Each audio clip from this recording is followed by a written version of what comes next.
So, hi everyone. Today I'd like to talk about Age Perfect Creamy Powder Foundation. I was sent a complimentary product on behalf of Power Reviews, and this is a product from L'Oreal. This shade was actually 310 Nude Beige, and it's a creamy powder foundation. So this was just to show you what my face looked like before I put on any makeup. I decided to prime one side of my face and to leave one side unprimed, just to see what the difference was. So this was after I applied the primer to the left side of my face. You can apply this with the sponge that's provided or with a brush. I actually did both. I found that the sponge gave you a more even coverage. The color match seemed to be okay since it's winter, but that's what the powder looks like on the sponge itself. I noticed that it does give you a smoother application with the sponge.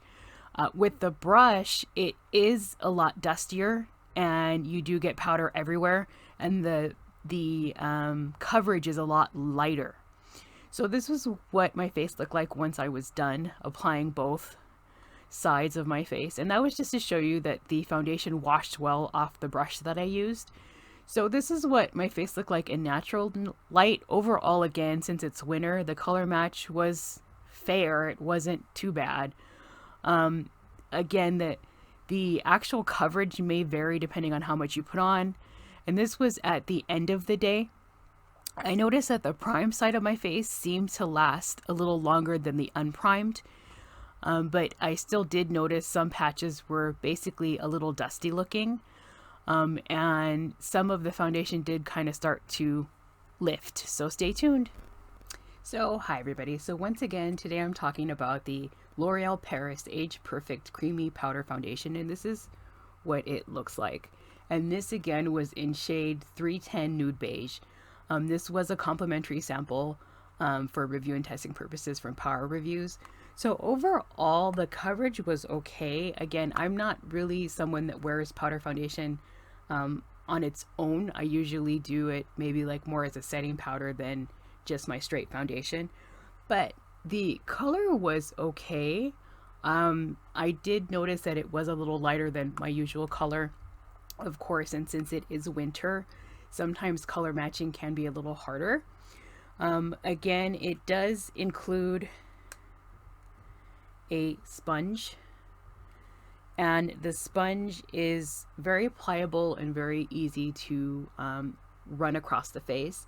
I found that when you apply it, it does give you a more even coverage as opposed to a brush, and it does give you, it seemed to me to be a little bit of a thicker coverage.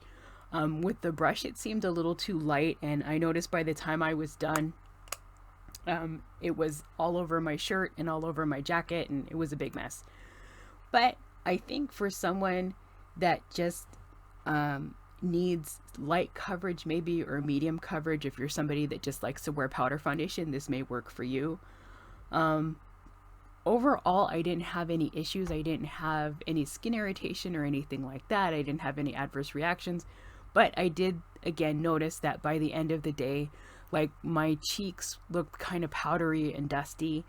And again, I'm not someone that uses powder foundation alone all the time, so I can't say 100% it really did a great job. But for somebody that wants to use this, I could see somebody trying to use this as a setting powder possibly, or even if you do use it alone, it did a decent job.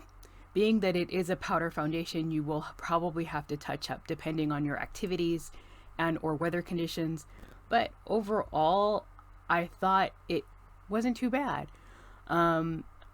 When I looked right now, it's priced currently for about $15-16, so it is a little bit higher than the standard or regular foundations, but I thought it was okay. I did add links in the description below, so thanks to Power Reviews for allowing me to try this product, and if anybody else has tried it, let me know what you think.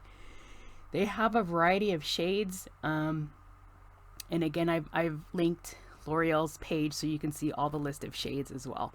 So this was the Age Perfect Creamy Powder Foundation. So I hope everybody has a good day. Bye.